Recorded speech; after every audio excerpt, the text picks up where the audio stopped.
Tutendeeza Kristo, nebaza Katonda olw'ekirabo eky'obulamu n'olw'okubanga olunaku olwaleero nze naawe tukyasobola okwatula nti Yesu ye Mukama. Amaanya n'eddoboozi mazima Kenneth nga bulijjo, era olunaku olwaleero njagala tubeere nga tweyongerayo mu ssomo lyaffe lye twatandikako nga tutunuulira ekitabo eky'Ebikolwa by'Abatume. Mukama yeebazibwe nti tutambudde essuula 6 ezisookera ddala, era kaakano wenjogerera tuli ku ssuula ey'omusanvu akatundu ak'okubiri, nga tutunuulira ebintu eby'enjawulo ebinnyonnyola obulamu obw'omwami ayitibwa Sutefeeno wamu n'okwanukula kwe oba okwewozaako kwe eri abo bonna abaali bagenze maaso n'okuba nga bamwogerako ebigambo eby'ensonyi. Jjukira bulungi nti mu ssuula ey'omukaaga olunyiriri olw'11 paka ku lw'13 Bayibuli yatulaga bulungi bwe baagenda amaaso n'okuba nga bamwogerako ebigambo eby'ensonyi, nga bagamba nti omu ku bantu abatalekeraawo kubeera nga bavoola Musa n'okuvoola Katonda omu n'okuvoola ekifo ekitukuvu ng'omwo mutwalidde n'amateeka agaweebwa Musa. Mu kitundu ekyomusanvu ekisookera ddala twatunuulira ku kintu kye tuyita ekitiibwa kya Katonda. Bwe yatandika nga yeewozaako ng'alaga obukulu nti ebyo byonna ebyali bimwogerwako byali bya bwereere, tebyali bya mazima, ng'alaga nti singa teyali Katonda ow'ekitiibwa okuba nti ye yalabikira Ibulayimu n'eggwanga erya Isirayiri teryandibaddewo. So yatandika agulumiza erinnya erya Mukama Katonda nga alagira ddala nti Katonda oyo atenkanika, Katonda oyo agulumidde, Katonda oyo ow'ekisa, Katonda oyo omutukuvu, oyo ataliiko kyakunenyezebwa kyonna, oyo eyatonda ebintu byonna olw'ekigambo ekyakamwa ke. Yalaga nti ye yasensikana Ibulayimu yali ng'akyali mu nsi ya Mesopotamia, n'amugamba ave mu nsi ya nnyu, n'amugamba nti ayina eggwanga gye yali amutwala. So ssebo ne nnyabo, bino bikulu nnyo byakubanga bifiibwako, era twayingira mu bukulu bw'ensonga obunnyonnyola ekitiibwa kya Katonda kifaanana kitya, era ne tunnyonnyola nti ffe abategedde ekitiibwa kya Katonda tuba tugwanidde kwanukula tutya. So emboozi eyo oba obubaka obwo bwali bukulu nnyo nnyini ddala. So oluvannyuma nnyo atandika ng'ayingira ate mu byafaayo ebirala, ekiraga nti ebyafaayo bino yali abikutte oba nga yabitegeera bulungi nnyo, era agenda mu maaso n'okuba nga abiranya mu kakiiko ako akaali kagenze mu maaso n'okumugamba tiyeyogereko oba abeeko engeri yonna gy'agenda mu maaso n'okuba nga yeewozaako. Mu Lw'omwenda Bayibuli eraga nti and the patriarchs moved with envy and sold Joseph. Alaga nti abakadde ab'eggwanga erya Isirayiri ng'ayogera ku bantu abayitibwa ebika 12 abaana ba Yakobo, alaga nti baakwatibwa obuggya ne batunda Yusufu mu nsi eya Misiri, naye Katonda yali wamu naye. Jjukira Yusufu ono akiikirira ebintu bingi nnyo oba asonga ku Mukama waffe mu ngeri ez'enjawulo. Nga bwe tulaba nti Yusufu ye yali omwana omwagalwa owa kitaawe, kigwanidde gwe nange okuba nga tukitegeera nti Kristo Yesu ye mwana omwagalwa owa kitaffe ow'omu ggulu. N'ekirala Bayibuli kyegenda mu maaso n'okuba ng'enyweza y'ensonga ey'okubeera nti omwami ono ayitibwa Yusufu yagenda mu maaso n'okubeera nga agaanibwa baganda be. Ensonga y'emu gye tulaba mu bulamu obwa Mukama waffe Yesu Kristo bwe yagenda mu maaso n'okubeera nga agaanibwa baganda be ne bagaana omukkiriza Bannayisirayiri nti yali Masiya. Ekirala tulaba nti yagenda mu maaso n'okutundibwa mu nsi eya Misiri, ate era Bayibuli kyegenda mu maaso n'okuba nga etulaga nti ne Mukama waffe Yesu Kristo bw'atyo bwe yagenda mu maaso n'okuba nga atundibwa Yudas Isikalioti ng'amuwaayo eri emikono egy'abo abaali tebamwagaliza kalungi konna. Ekirala kye tulaba nti Yusufu bwe yatundibwa n'amaliza nga ali Misiri, Bayibuli etulaga nti yalaba okuganja eri bannamawanga okwo nga kwotwalidde Falaawo. Kabonero ke kamu akannyonnyola nti Masiya Isirayiri gwe yagaana ate bannamawanga bamala ne bamukkiriza nga Ebikolwa by'Abatume bweragira ddala ssuula ey'e15 ne ssuula ey'e13 Pawulo ng'agenda mu maaso n'okulaga obuweereza bwabwe eri bannamawanga bwali bufaananye butya. Ate ekirala ekikulu ekyokuba nga tutegeera nti Yusufu ono y'omu oluvannyuma nnyo olw'ekyeya ekyagenda mu maaso n'okuba nga kibuutikira ebitundu ebyenjawulo nga mwotwalidde Misiri nga mwotwalidde Kanaani. Bayibuli etugamba nti abaana bonna oba ennyumba yonna eya Yakobo n'etandika okuba nga egwa mu ddene eryogenda e Misiri anti olwo nga banoonya ekyokulya. Bayibuli etulaga nti omulundi gwabwe ogwasookera ddala nga atumye abaana be 10, Bayibuli etulaga nti embeera eyaliwo mu kusooka tebamanya nti eyagenda mu maaso n'okuba nga abakwatibwa ekisa okuba nga baweebwa ebyokulya bye balina okuzzaayo eri kitaabwe ye yali Yusufu. Kabonero era akakiikirira nti mu kujja kwa Mukama waffe Yesu Kristo okwasooka Bannayisirayiri tebamumanya nti yali Masiya. Ate tulaba oluvannyuma nnyo nga abaana bano bazze omulundi ogwokubiri eri e Misiri. Bayibuli etulaga nti Yusufu yagenda mu maaso n'obagamba nti kitegeerekebwe nti mulinayo muganda wammwe atazze nammwe, naye mujje naye olwo naabongera ebintu ebirala ebirungi nnyo era ne kitammwe ali atya bintu ng'ebyo. Bayibuli etugamba mulundi ogwo ogwokubiri bwe baddayo e Misiri, Bayibuli egamba n'abeeraga n'abeeyanjulira nti yali Yusufu. Era kye tutegeera mu ekyo nti mu kudda okwa Mukama waffe Yesu Kristo omulundi ogwokubiri anakkirizibwa baganda be abaasooka okumugaana mu kujja kwe okwasooka. So mu ngeri emu oba endala Yusufu akiikirira Kristo Yesu, asonga ku Kristo Yesu nga Yusufu bwe yabonaabona ng'omuweereza omu eyabonaabona, bw'atyo ne Mukama waffe mu kujja kwe okwasooka yali mu luzungu kye tuyita suffering servant oba omuweereza eyagenda mu maaso n'okubonaabona. Naye mu kudda kwa Mukama waffe Yesu Kristo okwokubiri ate ajja kuba nga akiikirirwa nnyo omuntu ayitibwa Kabaka Dawudi, era oyo naye yali omu ku bakabaka ab'eggwanga erya Isirayiri. Ebintu ng'ebyo bikulu nnyo byakubeera nga bifiibwako. So Bayibuli etulaga nti obujja bwabakwata ne bamutunda. So bw'obeera nga weekaanyiza ebintu bino ojja kulabira ddala nti mu ngeri emu oba endala teriiyo muntu mu Bayibuli asonga ennyo ku Mukama waffe Yesu Kristo nga Yusufu bwe yali asonga oba nga Yusufu bw'asonga ku Mukama waffe Yesu Kristo. Olwo ogateko ne Kabaka Dawudi. Olunyiriri lw'ekkumi lulaga nti and delivered him out of all his afflictions, nti Katonda eyali awamu ne Yusufu.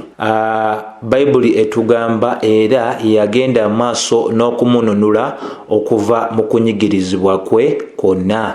Era Bayibuli egamba nti n'amuwa okuganja wamwatera n'amagezi mu maaso aga Falaawo kabaka owa Misiri, era n'amufuula omukulembeze ow'eggwanga lyonna erya Misiri okwo nga kwotadde n'ennyumba eya Falaawo. Kuganja okwo kulabikira mu mbeera ey'okuba nti Katonda yasobozesa omuvubuka ono okubeera nga asobola okubeera nga avvuunula ebirooto ate era n'agenda mu maaso n'okuba nga asobola okuwa ekyokuddamu okuva mu ekyo kyali agenze mu maaso n'okuvvuunula olw'omwoyo wa Katonda. Olunyiriri lw'e11.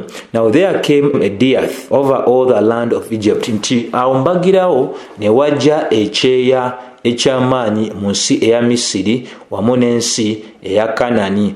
Okwo n'ensi eya Kanaani ekyeya ekyo ng'era kyali kyakunyigirizibwa kwa maanyi nnyo, era bakitaffe ne batafuna kyakulya. Kati kino kye tuyita providence mu luzungu, Katonda okubanga ateekateeka ebintu ng'okwagala kwe bwe kuli olwaki olw'ekitiibwa kye. Tosobola okutunula nti Yusufu yatundibwa naye nga abaamutunda tebaakakibwa Katonda, n'ekyo kye baateesa ku lw'obubi ate Katonda n'aggyamu ekyo kye tuyita ekirungi. Kati laba ekyeya kize naye omwana oli yaweebwa kye tuyita okuganja n'amagezi, nti avvuunula ebirooto ate n'awa n'ekyaki n'ekyokuddamu. Kati ekyeya kino ekyakuba ya Misiri ne kikuba ne Kanaani kitandika okubeera nga kisendasenda abantu bano olwo bayingire mu kye tuyita okumanya okwa Yusufu nti yali gyali n'okubeera nga ekyeya kino mu kuba nti kyajja ate era kiragira ddala nti Katonda bw'aba atandise omulimu, Katonda waffe alina obusobozi obugumaliriza nti Isirayiri teyali yakufa, yali yateekebwateekebwa oba yali yagiteekerateekera kubanga mu yo mwe mwalina okuva Masiya. Olw'ekkumi bino byonna abyogera naye ng'ali mu kakiiko aluka emboozi ey'okubalaga nti tiyalina kuvvoola kwonna eri ebyo ebyali bimwogeddwako, tiyali agenda mu maaso n'okuzza omusango ogwo. Bayibuli etulaga, but when Jacob heard that there was corn in Egypt, nti Yakobo bwe yategeera nti waaliwo ekyokulya mu Misiri n'atuma bakitaffe nti ye nga tannagenda yagenda maaso n'okusindika abaana be 10. Olw'ekumina at the second time, nti naye ku mulundi ogwokubiri Yusufu ne yeeraga eri baganda be, era Yusufu wamu ne baganda be bonna ne bamanyibwa mu maaso ga Falaawo nti obungi bwabwe obw'okubeera nga bava mu nsi eya Kanaani kyali kigwanidde nti abantu abo bonna 750 Falaawo okugenda mu maaso n'okubeera nga ategeerera ddala abantu bano be baani, kubanga Falaawo yali talina mbeera yonna ya bukyayi eri Yusufu ku ebyo Katonda bye yali agenze maaso n'okubanga akola obanga akolera okuyita mu bulamu bwa Yusufu, ate ebintu ebyo ne beera nga byali bya mukisa nnyo eri eggwanga erya Misiri. So ne Falaawo yali mwetegefu okutegeera famire ey'omwami ayitibwa Yusufu. Babegamba then Joseph sent and called his father. Toluvannyuma nnyo omundi ogwokubiri nga gumaze okuggwa, Yusufu ng'amaze okweraga baganda be, olwo abagamba nti bagende maaso n'okubanga bayita kitaabwe. Era Bayibuli etulaga kitaabwe naye tiyakola ki? Tiyalinda mbeera yonna ndala, n'agolokoka n'agwa mu ddene wamu n'abantu ab'ennyumba ye. Bebe tulaga, so Jacob went down into Egypt. Era Yakobo n'agolokoka n'agenda eri Misiri, era eyo gye yafiira wamu ne bakitaffe. Kitegeeza nti Yusufu n'abaana ebika 12 bonna baafiira eyo mu Misiri. Bayibuli tulaga nti mu 16 era oluvannyuma nnyo baasitulwa ne batwalibwa mu Sekemu ne bagalamizibwa eyo mu ntaana eyali yagulibwa Ibulayimu olw'omutemwa ogwali gwaweebwa abaana ba Amma wamu n'ekitaabwe Sekemu. Olw'ekkumi naye akadde bwe kaali kasemberedde ak'ekisuubizo Katonda kyali yalagana ne Ibulayimu, babegamba nti abantu ne bakula ne beeyongera era ne bakubisibwamu. Kino kye tugezaako na era okubanga tunyweza nti okumanya Katonda wa kisa, nti mu masekkati g'Abannayisirayiri bano okubanga bagenda maaso n'okunyigirizibwa, Katonda nga bw'ali omukulu, kubanga osobola okugamba nti mu masekkati g'okunyigirizibwa embeera ebeerawo etya ey'abantu okubanga beeyongera ne bakula ate era ne beekubisaamu. Ekyo era kye twagambye ekikwatagana ku kye tuyita okuteekateeka okwa Katonda, nti ebintu byonna abiteekateeka ku lw'ekitiibwa kye. Nti ate bwe weekaanya n'otunuulira bulungi olunyiriri olw'ekkumi olw'ekkumi babegamba nti olwo oluvannyuma nnyo ne wagolokokawo kabaka omulala atamanya Yusufu. Ekyo nakyo kikulu kya kubanga kifiibwako. Kitya? Nti kabaka omulala eyajja era atamanya Yusufu, kye tusobola okubanga tumwogerako kye kino nti teyafaayo kusiima mirimu gyali gyakolebwa Yusufu. Eggwanga lye yasensensikana lyali agenda mu maaso n'okubanga afuga lyali likyaliwo, kubanga waliwo Omunnayisirayiri Katonda gwe yali aganya okugenda eyo era n'amuwa amagezi ag'okutegeera nti waliwo ekyeyo ekyali kigenda okujja, n'amuwa amagezi ag'okuba nga asobola okulabula gavumenti eyaliko ku ngeri ey'okutereka emmere ng'obudde bwali bukyali ng'ekyeya kyali tekinnabakola ki kujja. So ekyo nakyo kigwanidde okuba nga kitegereka. Ebino byonna Sutefeeno abyogera mu lukiiko ng'alaga nti obuvo bwe yali abutegeerera ddala bulungi, era yali tabunyooma, era yali tavoola oyo yenna eyali akozeseddwa Katonda wamu ate n'okuvoola Katonda mwene. Olw'19 Bebe egamba nti oyo kabaka atamanya Yusufu n'ayisa bubi baganda baffe mu mbeera etaali nnungi wamu ne bakitaffe, olwo n'agenda mu maaso n'okuba nga akaka abaana baabwe abato okubeera nga battibwa. Olwabiri, kati bwe tuyingira mu lwabiri, Sutefeeno agenda mu maaso n'okwewozaako ku nsonga eyali emwogeddwako enkyamu nti yali avoola Musa. Kwe kulaga nti bino byonna bye tugenda okulaba ku Musa byakulaga kakiiko akamuvunaana nti bassebo mwe mwenna abali muno mu kakiiko nga mwanjogeddeko ebyensimattu, nga mwayogedde ebyensonyi nti nzivoola Musa, n'alitegedde ntya, n'alifuddeyo ntya okumanya oyo ate gwe nzivoola, okusiima oyo ate mmwe gwe mugamba ti ngenda mu maaso n'okuvoola. Bebe egamba obudde obwalimu kabaka oyo atamanya Yusufu bwe budde bwe bumu Musa bwe yagenda mu maaso n'okuba ng'akola ki, azaalibwamu. Era Bayibuli etulaga nti yali mwana mulungi nnyo nnyini ddala era nga yakuzibwa mu nnyumba ya kitaawe emyezi 3. Nti abawandiisi abamu nga Josephus aboogera ku byafa by'abaana ba Isirayiri bagamba nti Musa yali mubalagavu nnyo, nti ne bw'obanga omuyiseeko nti omuntu yenna nga singa aba wakumuyitako oba singa yali amuyiseeko ng'alinako emirimu gye yali agenda mu maaso n'okuba ng'akola, omuntu oyo yali wakumuza emirimu egyo n'asooka agenda mu maaso n'okwetegereza Musa. Naye bino byonna bitulaga kye tuyita omulimu gwa Katonda, oba mu luzungu kye tuyita providence, oba Katonda okuteekateeka ebintu ng'okwagala kwe bwe kuli ku lw'ekitiibwa kye. Nti ekiriwo ekyannamaddala wano gwe kyenjagala obeere ng'otegeera, omwana ono yaweebwa obubalagavu olw'ensonga ya bino wammanga ba Katonda ye Alpha ate era ye Omega, nti ye ntandikwa ate ye nkomerero, nti ayogera entandikwa nga tennabeerawo n'ayogera ebinaabaawo oluvannyuma nga tebinnabaawo. Bebe egamba nti bwe yali omwana ono asuuliddwa, muwala wa Falaawo n'amutwala era n'amukuza ng'omwana we mwene. Jjukira obulungi buli obubalagavu obwa Yusufu obwa Musa bumuleetera okukkirizibwa muwala wa Falaawo n'amutwalira ddala ng'omwana we, era yamuwa n'erinnya erigamba ono ye Musa, kitegeeza nti aggiddwa mu mazzi. So kyekyo ssebo n'ennyabo kyenjagadde nakyo otegeere ku bukulu bw'okuba nti Katonda ateekateeka ebintu byonna.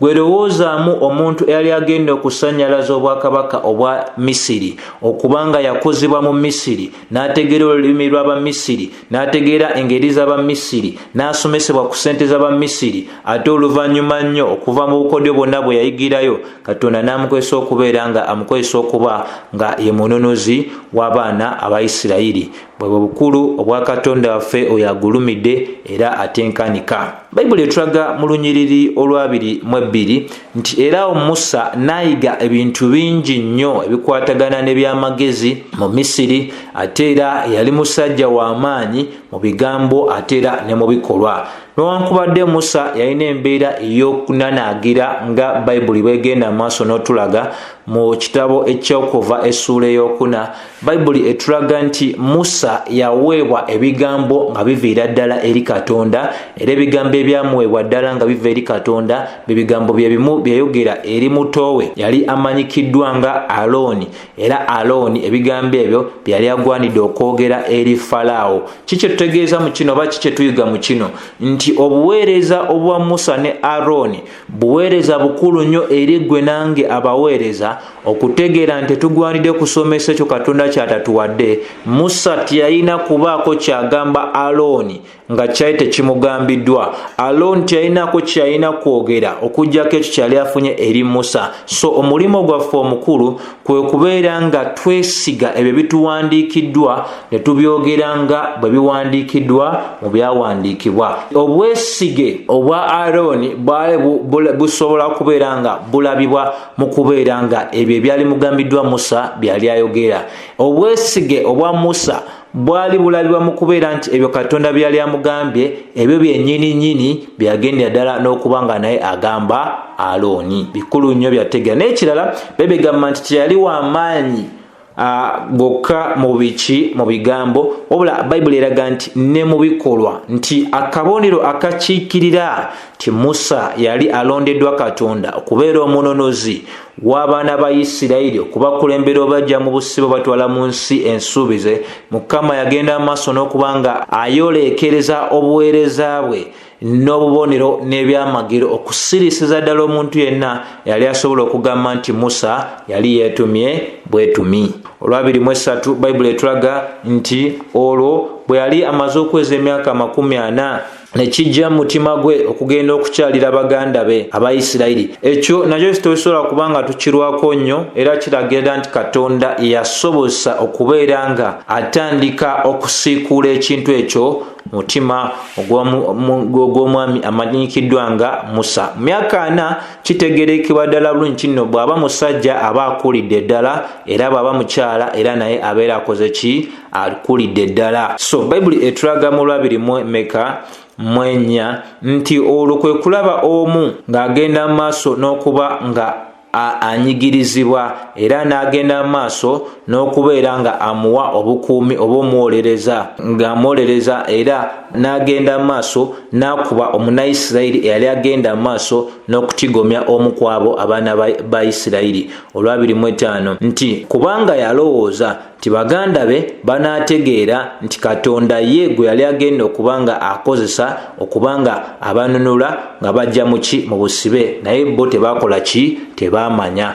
Ensonga y'emu nti ebigambo bya Mukama waffe Yesu Kristo wamu n'obubonero bwe oba obyamagero byali kabonero akalagira ddala nti y'ono Katonda gwe yali atumye era Masiya yali mu masekkati gaabwe. Naye ssebo ne nnyabo nkubuulira, bw'oba osomye Yokaana essuula ey'omunaana, Yokaana essuula ey'omwenda, Yokaana essuula y'ekkumi, Bayibuli etugamba nti teri Munnayisirayiri yamanya, kubanga ne baganda be bennyini bagenda mu maaso n'okubeera nga bamunyooma, bagenda mu maaso n'okubeera nti bamugaana nti yali ki? Masiya. So ne Musa ekikolwa ekyokubeera nga alina obukuumi bwe yawa Omunayisirayiri eyali agenda mu maaso n'okunyigirizibwa Omumisiri, yalowooza nti baali bakutegeera nti Katonda gwe yali agenda okuba nga akozesa okuba nga banunulibwa, naye tebakitegeera. Era ensonga y'emu gye tulaba ku Mukama waffe Yesu Kristo. 2:6 bebegamba nti olunaku olwaddako ne yeeraga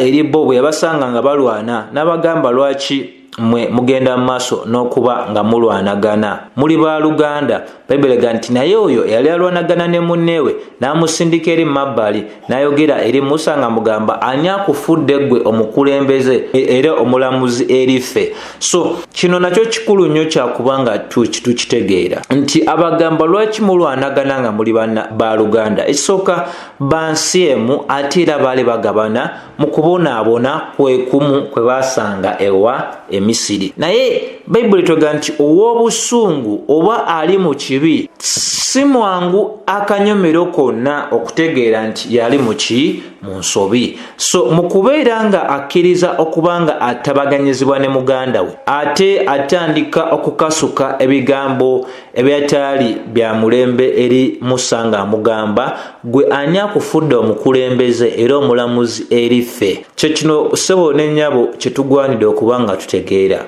nti omwonoonyi yagwanidde okubeera nga aleetebwa mu ddaala ery'okutabagana ne Katonda, kubanga Katonda si yalina obukyayi, Katonda si yalina obubi. Ffe abaayonoona eri ye, ffe abagwanidde okutabagana naye ekya bulijjo kiri nti omuntu ayonoonye ate aba wa busungu nnyo era atayagala kubeera ng'agambwako. Bayibuli egamba nti omusajja kyava agenda maaso n'amugamba nti oyagala kunzita nga bwe wasse munnaisirayiri olunaku olwajjo, nti kwe kulaga embeera eno ey'abantu obutakkiriza nsobi yaabwe. Amaliriza alaga nti gwagezaako okubanga otutabaganya, gwate tolina nnyo njawulo naffe kubanga naawe oli muki? Oli mwonoonyi. Naawe oli muki? Oli mwonoonyi, nti juzi tewasse na muntu. So embeera eriwo nti leero ne bobeera obuulira enjiri mulimu abagolokoka nga boogera ebigambo eby'ensonyi nga bagamba nti kale gwe weesiimye oli mutuukirivu toliko kyakunenyezebwa, gwatugamba nti kati kaakano oli mutuukirivu olw'embeera ey'okuba nti wakkiriza Kristo Yesu. So abantu beetaaga okuba nga bannyonnyolwa bulungi, ate abantu beetaaga okutegeera embeera gye balimu olwo okubeera nga basobola okufuna obulokozi obuva eri Mukama Katonda waffe, kuba Mukama talokola oyo atakkirizanga nti muki? Mwonoonyi. Lwaki akulokola nga naye mutima gwo teweekeberanga, teweekubanga muto okikweraba nti oli mwonoonyi paka otuuka ku ddala n'ogamba ndi mwonoonyi. Olw'abirimu 9 oluvannyuma nnyo Musa ng'amaze okulya ebigambo ebyo, Bayibuli egamba n'adduka za mbwa n'afuuka omugwira mu nsi ey'Abamidiyaani, eyo gye yazaalira abaana 2. Olwasatu Bayibuli egamba nti emyaka 4 nga gamaze okuyitako era n'addamu n'alabikako mu buwawanguse oba mu ddungu nga ku lusozi olwa Sinaayi, eyo malayika wa Mukama gye yalabikira gyali, nga malayika yalabikanga okwakayakana okw'omuliro okwali mu kasaka naye nga tekaggwaawo. So bino bye bikulu byotegera nti eri bw'atandika okulowooza ku baganda be yalina emyaka 4. Byamala okubeera nga byogerwa nti oyagala kubeera nga onzita nga bwe wassa Omumisiri gyo, Bayibuli tugamba nti bwe bigambo ebyo kasita yabiwulira n'adduka n'afuuka omugwira mu nsi ey'abaki? Ey'Abamidiyaani. Kati eyo bw'okwata emyaka 4 ge yamala mu bwakabaka obw'Abamisiri ogatteko 8 ge yamala nga ali mu nsi ey'Abamidiyaani gy'emyaka 8. Jjukira Bayibuli etulaga nti ekisuubizo Mukama kye yali yawa Ibulayimu, yamugamba nti abaana oba abazzukulu bo baakubeera mu nsi engwira era baakubonyaabonyezebwa ebbanga bwe liti, naye bwe ginaaba lituuse emyaka 4 n'abasindikira omununuza n'abajjayo. Newankubadde emyaka egyo gyali gisemberedde okutuuka, Musa bw'amala okulya ebyali bimwogeddwako nti baali baategeera ekikolwa ekyokuba nti yali assa omuntu, yadduka ate emyaka gyagenda okutuuka egy'okuba nga abaana bali baggyibwa mu busibe, ng'ate Musa akyali mu bwewanguse nga yadduka olw'okutya Falaawo kyali agenda okuba ng'agenda mu maaso n'omukola. Ate ng'era Musa bwe yakirowoozaako bw'atyo nti akabi kaali kamutuukako, Bayibuli etulaga nti embeera eyo ey'ebyo ebyali bibaddewo kasita byamanyibwa Falaawo n'anoonya engeri gye yaligenze maaso n'okuba ng'akola ki? Nga akwatamu Musa n'okubeera nga naye akola ki? Amutta. Era singa oba osomye Bayibuli ekulaga bulungi nnyo mu ssuula ey'okubiri olunyiriri olw'okumeka olw'14 paka olw'42. So Bayibuli ekirala kyetulaga nti mu malayika wa Mukama n'amulabikira. Bayibuli weekoona ku malayika wa Mukama tesonga ku mulala, eba esonga ku oyo ayitibwa Mukama waffe Yesu Kristo. Nti Yesu Kristo nga tannaba kubeera nga alabisibwa mubiri, yasooka n'alabikanga malayika wa Mukama mu ndagaano ki? Enkadde. Ate ekikulu kye twagala otegeera nti yalabikira mu kasaka akaali kaaka n'omuliro, era eddoboozi lyava mu kasaka akaali kaako omuliro newankubadde kaali tekaggwerera. Bino byatuyigiriza nti ne bw'aba Musa teyalaba kifaananyi kya Katonda, teyalaba bwenyi bwe. Bayibuli kyovula mu mateeka 10 nambulukufu bulungi ne mu bifo ebirala nti tetwekolerangayo bifaananyi byonna nga tugezaako obyekuusa ku Mukama Katonda waffe, kubanga gwe tutalabanga lwaki tugezaako okukola ekintu ekyekuusa ku ye. kazibeere firimu, kabibeere bifaananyi, kabibeere bibumbe, bayibuli tetukkiriza. Wabula bayibuli etugamba mu ndagaano empya Bakolinso 2:5 nti omutuukirivu anaabeerawo lwa kukkiriza oba n'atambula lwa kukkiriza. Ensonga y'emu gye tulaba mu Baluumi 1:17. Bayibuli etulaga mu lunya lwa 3:1 nti naye Musa bwe yalaba akasaka akaali kaako omuliro nga tekagwerya ne yeewuunya nnyo era n'akola ki? N'asembera kumpi okubeera nga naye akola ki? Yeerabirako. Olwo eddoboozi erya Mukama ne liva mu kasaka nga ligamba mu lwa 3:2 nti yenze Mukama Katonda ewa bakitaawo okuli Ibulayimu, Isaaka ne Yakobo. Era Musa n'akankana nnyo n'ateegomba nakuddamu kutunula kubanga oyo Katonda baali bamuwulirako atenkanika atasobola kubanga asembererwa okuyita mu bikolwa eby'abaana b'abantu. Oyo omutukuvu oyo atasobola kubeera nga omuntu yenna amutuukirira okuggyako nga yekka yasazeewo n'akubanga akola ki? Komako. Bayibuli etulaga mu lwa 3:3 nti era n'amugamba nti jjamu sapatu zo mu bigere kubanga ekifo ky'olimu kitukuvu. Kyekyo kyessebo n'ennyabo kyenyaga otegeere nti wano we wava embeera ey'Abayudaaya okuva ddala mu ndagaano enkadde kuyingira weema nga baggyeemu engatto zaabwe, ekintu ekyakopebwa Abasiraamu nabo okubeera nga bakikola. Naye Katonda w'abeera ali awo wonna wabeera waki? Wabeera watukuvu. Wabula ekyenjawulo ekiriwo kaakano yasaalawo okutuula mu ffe. Kyova olaba emibiri gyaffe tugwanidde okuba nga tugitwala mu mbeera eyaki? Ey'ekitiibwa, obuteeyonoona, obutatambula nga bwe tukola tutya? Nga bwe twagala. Bayibuli etulaga mu lwa 3:4 nti ndabye era ndabye okunyigirizibwa okw'abantu bange abali mu Misiri, era mpulidde okukaaba kwabwe, era ensonga lwaki nzize okuba nga mbanunula, era kaakano n'akutuma ggwe eri Misiri. Nti okulaba kwa Katonda tekutegeeza nti no olwo lwe yatandika okulaba, wabula kuno kwe tuyita okulaba okw'okuba nti omuntu yekkaanyiza ddala nga alinganga omulamuzi. Omulamuzi tayogera kigambo kisembayo okujjako nga awulidde enjuuyi ebbiri kiki ekivaayo, era n'amaliza ng'agamba kuno kwe kulamula kwaka. Ne Katonda yatunula n'obwegendereza nnyo nga maama asobola okutunula n'obwegendereza ennyo n'amanya nti omwana wange oyo ateekwa okuba nga muki? Nga mulwadde. So Bayibuli egamba nti nzize mbalokole, nzize mbanunule kubanga mpulidde okulaajana kwabwe, era nzize okubeera nga nkutuma ggwe okuddayo e Misiri,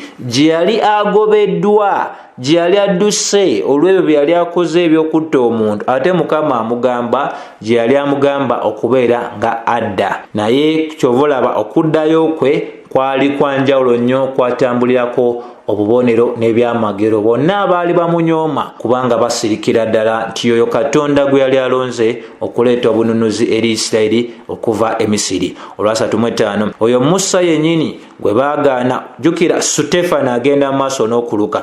Bino byonna owakakiiko oba ali mu kakiiko ng'alina amagezi ng'asobola okutegeera ng'ali afaayo okukkiriza ebyafaayo eby'eggwanga lyabwe, byali bisobola omulagira ddala nti Sutefeeno teyanyoomako Musa, teyavoola Musa. Kyova olaba ayogera ebintu by'amayidde ddala nga byali bya nkizo ddala ku bulamu bwa Musa. Tayogera ku bujeemu bwa Musa, tayogera ku kintu kyonna ekirala ekibi ekya Musa, ayogera ku ebyo birungi byokka ebisonga kwani? Ku Musa. Babegamba nti oyo Musa mwene gwe baaganira ddala nga bagamba ani akufudde omukulembeze era omulamuzi, nga bwe bayogera eri Mukama waffe Yesu Kristo ne bagamba nti ffe Siza ye kabaka waffe, bwe batyo bwe bayogera eri Musa nga bamugamba nti ani akufudde omukulembeze era omulamuzi. Bayibuli tugamba nti oyo yennyini Katonda gwe yatuma ng'amugamba nti gw'onaabeera omukulembeze era omununuzi waabwe, era n'akununula olw'omukono gwange n'omukono gwa malayika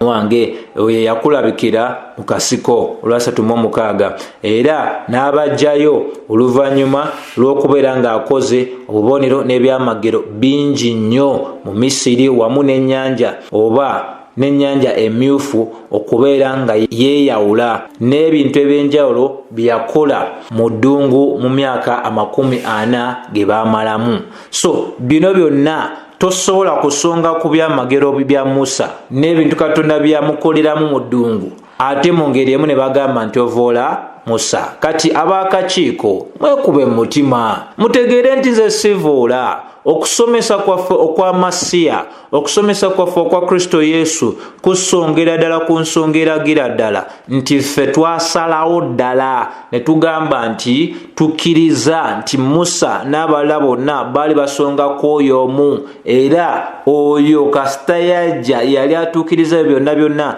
ba Musa bye bayogerako ne bannabbi. Kyova olaba olwasatu Musa agamba nti ono Musa mwene yennyini yayogera mu kyamateeka 18:15 ng'ayogera eri abaana ba Isirayiri nti nabbi anaagolokoka okuva eri Katonda, Katonda anayimusa nabbi eri mmwe okuviira ddala mu booluganda bammwe, era anaabanga nze era munaamuwuliza. Nabbi oyo si mulala, nabbi oyo yani ye Yesu Kristo mwene. So kati abalaga nti muli bamuwuliriza, ab'akakiiko bali bakola batya? Baagaana okumuwuliriza nabbi oyo. Kati abagamba nti bagondera Musa, nti balwanira bya Musa, nabo ekibuuzo ekiriwo kye kino: lwaki temugondera oyo Musa gwe yasongako? Ate ye yalina wankizo nnyo, kubanga eyali tagenda mukkiriza yali wa kuzikirira. So bino byonna byalagira ddala nti ab'akakiiko be baali abakuusa. Sutefeeno teyali mukuusa, teyalina kuvoola kwonna okwani okwa Musa, kubanga Musa byayogerako ate Sutefeeno byali anyweza.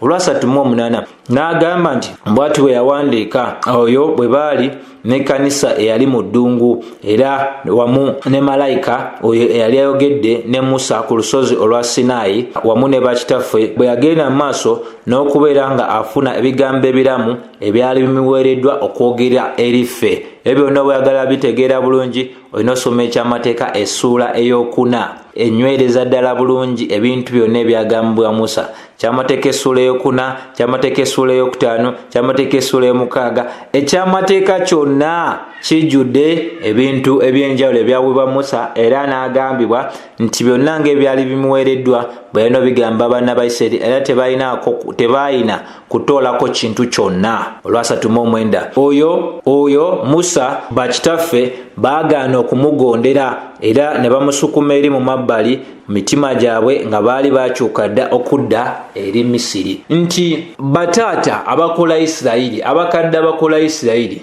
tine mu biro ebya Musa kuva dda baali banyoomi, baali si bantu bakkiriza, baali bayisaamu amaaso. Bye baakolera ddala kaakano n'omulembe ogwali omulamu mu biro bya Sutefeeno, mu biro bya Mukama waffe Yesu Kristo, gwakolera ddala ebintu bye bimu ebyali byakolebwa abo baali mu biro bya Musa. Nti baagendanga maaso n'okwogera ebyensonyi. Ffe lwaki tuleeteddwa eno? Tebya Misiri byali bisinga ne bino bye tulaba nga bagamba Alooni tukolere ffe Katonda waffe anaatukulembera, kuba ffe tetumanyi kituusa kw'ono omusajja Musa eyatujje mu nsi ya Misiri. Kyali badde kisingako ko ffe ne tubeera bebe tugamba, era Alooni n'abakolera omwana ogw'ennyana mu biro ebyo, era ne bawaayo saddaaka eri ekibumbe, era ne babeera basanyufu nnyo olw'emirimu egy'emikono gyabwe. Kino kikiikirira amadiini ag'enjawulo leero agaliwo, nti tewaliwo kipya ssebo ne nnyabo awuliriza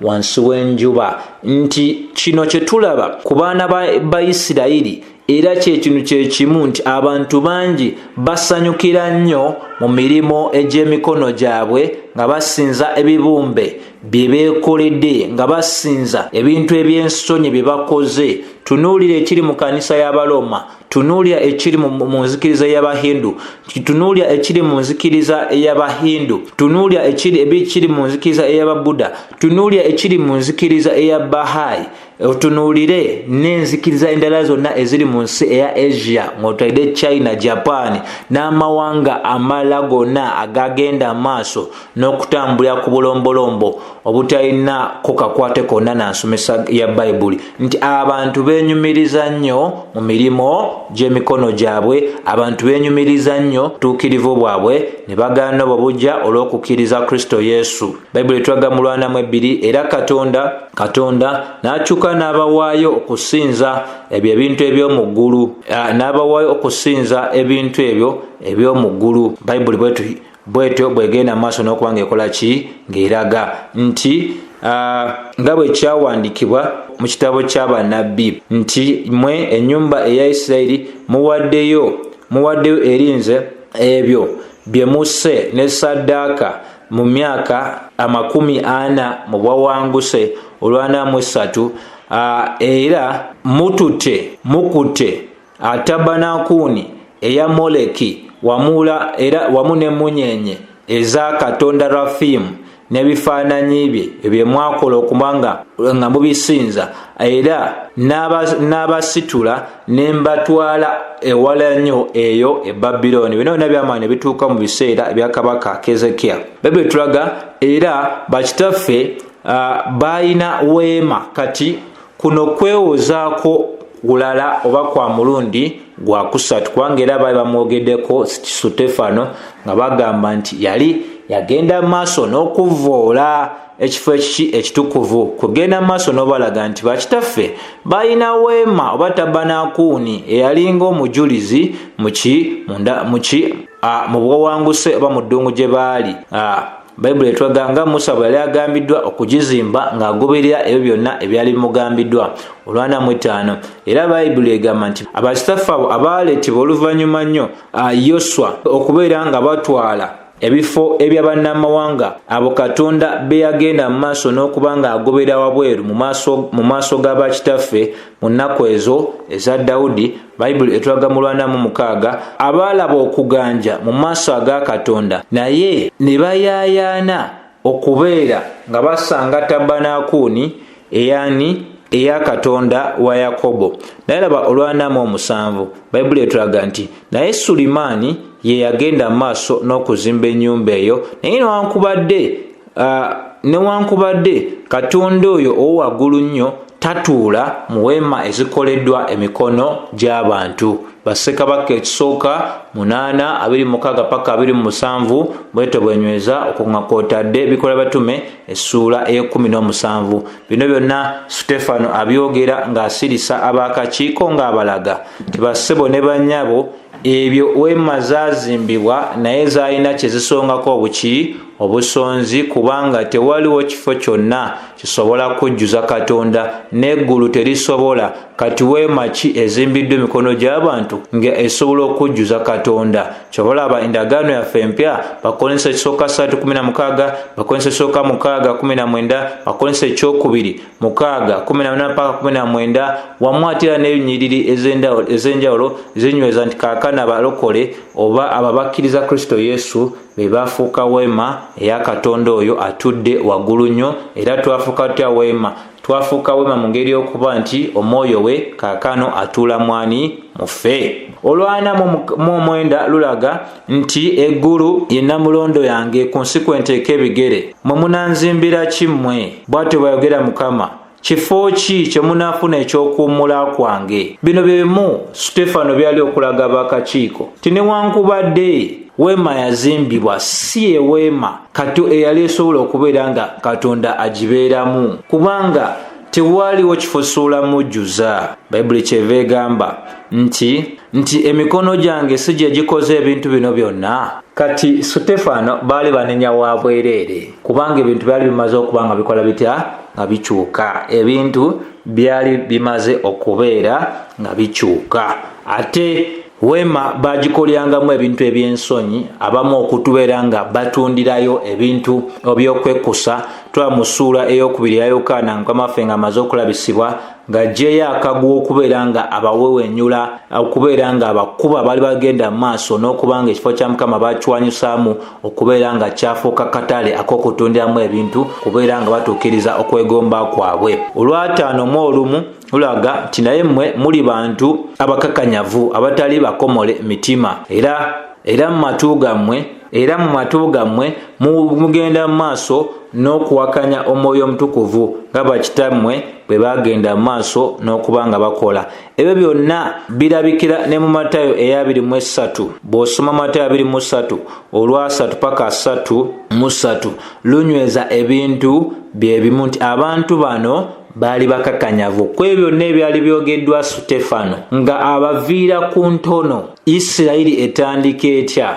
Olugendo lwa Isirayiri okusoomoozebwa kwabwe Katonda okweraga kwe eri bo n'ebisigadde tebalina n'ekimu kye bagenda maaso n'okubanga bakkiriza.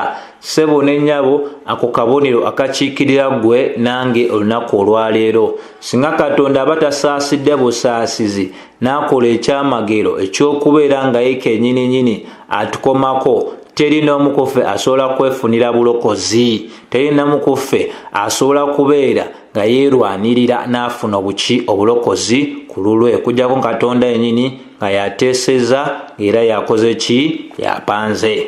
Olwa 5:2 Bayibuli etulaga nti mmwe mugenda mu maaso nga bakitammwe bwe baakola kubeera nga kye mukoze bakitammwe kye bataakola, okuyigganya abo n'okutta abo abaalaga olubereberye okujja kw'oyo omutukuvu ataaliko kyakunenyezebwa, oyo gwe mugenze mu maaso n'okubeera nga mulyamu olukwe wamu n'okutta. Nti kuva dda okubeera nga anyweza ensonga y'obukakanyavu obw'abaana ba Isirayiri n'obutali kubeera nga bakomole. Bw'ogamba munna Isirayiri nti mmwe temuli bakomole, ekyo kigambo kyali kyakuvuma nnyo, kubanga ekigambo ekyo kyali kikiikirira munnamawanga oba omuntu atalina nkolagana na Katonda. So ekyo ekigambo nga bw'oba okigambye munna Isirayiri oba omugambye ekigambo nga kyamaanyi nnyo bati omukoledde ddala buki bulungi. So bw'atyo bwe yabagamba mu maaso gaabwe n'abagamba nti embeera yammwe teyawukana n'eyabakitammwe abatta ababaalanga okujja kw'oyo omutukuvu, naye ate mmwe musuukiridde mukoledde ddala n'okuyitawo okusinga bali, temumuliddeemu buli lukwe naye ate mugenze mu maaso n'okumutta. Kati ebyeddako wano bitulagira ddala nti abantu bano Sutefeeno talina kyeyaboogerako nga tekyali kituufu. Bayibuli eraga nti newankubadde bakitaabwe baafuna amateeka agaali gaweereddwa Musa olwa malayika ya Katonda, tebaagakuuma. Newankubadde n'amateeka baali bagamba nti Sutefeeno yali agenze mu maaso n'ogavoola, naye alaga nti ne bakitaabwe tebaagakuuma. Ate ne bano abanoonya omutta nabo tebakkiriza ebyo ebyawandiikibwa mu mateeka. Singa baali babikkiriza tebaalisse Mukama waffe, tebaali mulidde mulukwe, tebaali musse, ate n'aboogera ku lulwe tebaaligenze mu maaso bayigganya. Olwa 5:4 bwe baawulira ebigambo bino bonna ne babeeranga balinganga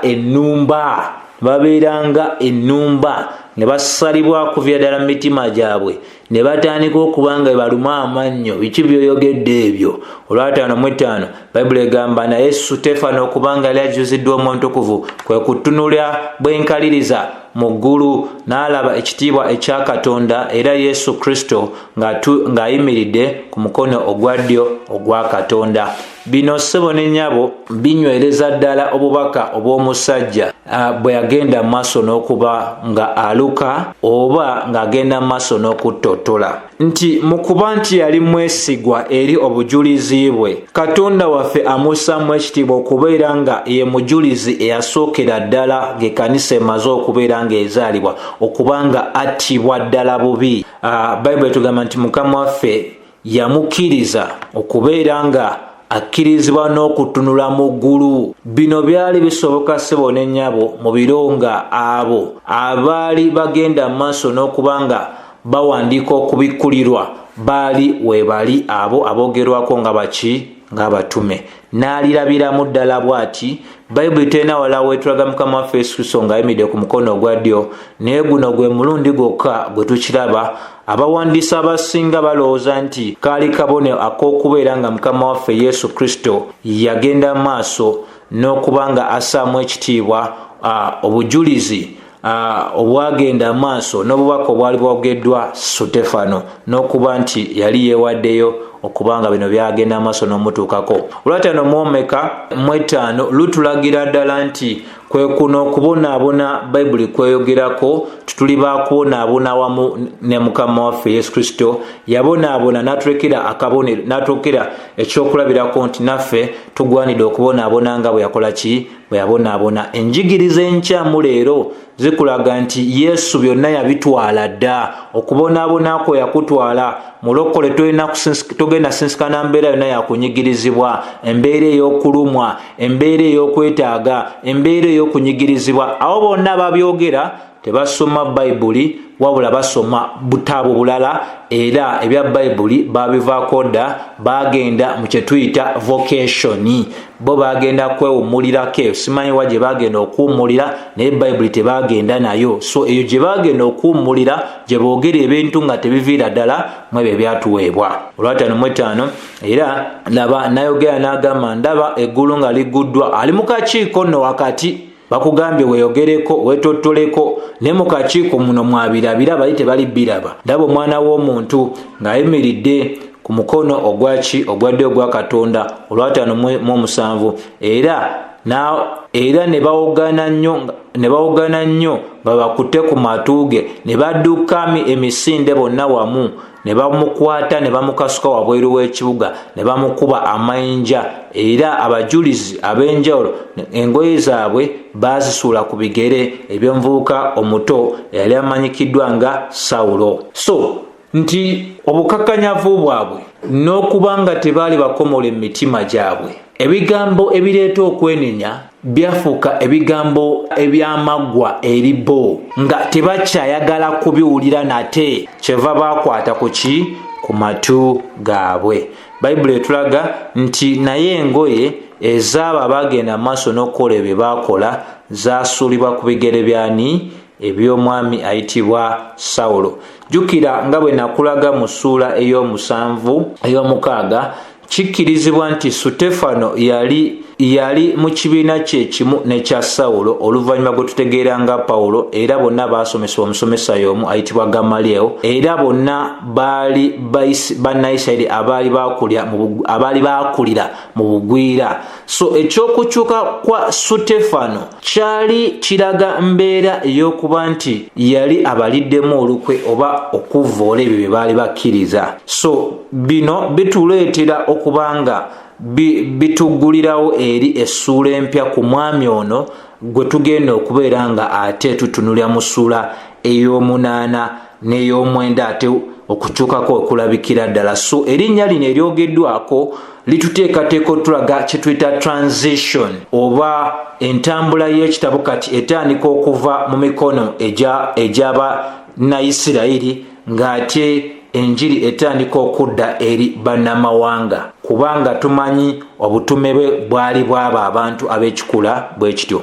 59 ne bamukuba amayinja, naye Sutefeeno nga bw'ayita erinnya lya Mukama ng'agamba nti Yesu yaniriza omwoyo gwange, era n'akakkana wansi ku magulu ge ng'akaaba mu ddoboozi ery'ewaggulu nga ga Mukama, tobabalirako kibi kino era tokibabalirako. Bwe yali amaze okwogera bino n'akola ki? Ne yeebaka. Kigambo kye kimu, mbeera y'emu gye tula mu Luka 23, Mukama waffe Yesu bwe yagenda amaaso n'ogamba kitange abantu bano basonyiwe, tebamanyi kye bagenda amaaso nakola ki? Kola. So kwe kuno okubonaabona bayibuli kwetugamba nti tujja kusinsikana Mukama waffe nga tannaba kudda. Mukristaayo yenna mu mbeera emu oba endala ajja sinsikana embeera ey'okunyigirizibwa. Ayinza obutajja mu mbeera ya kukuba amayinja, busobola kubanga bulwadde, kubulwa ssente, oba obunafu mu mubiri, oba ebintu eby'enjawulo bukyayi nga buva mu famire olw'enjiri gye wakkiriza. Kyonna okunyigirizibwa okwo kujja lwakakwate kakubeera nga olina akakwate ku Kristo Yesu, n'okuba nga alina by'agenda maaso, n'okuba nga ayagala okukola mu bulamu bwo ng'okukkakanya, ng'okusembeza ddala gy'ali, kubeera nga obeera ng'otegeera nti no obeerawo ku lulwe, n'okubeera nga obulamu bwo obw'essaala buyimusibwa, gwe n'okulaba ekisa kye mu bunafu bwe n'amaanyi ge okutuukirizibwa mu bunafu bwo. So ebyo byonna birabikira mu mbeera ey'okubonaabona. So kansubire nti lino libadde essomo ddungi nnyo era linaagenda amaaso n'okukola obulungi. Nsaba ekisa kya Mukama waffe Yesu Kristo n'okwagala kwa Katonda n'okusa ekimu kw'omuntukuvu bibeere eri mmwe mwenna emirembe gitagwawo. Amiina.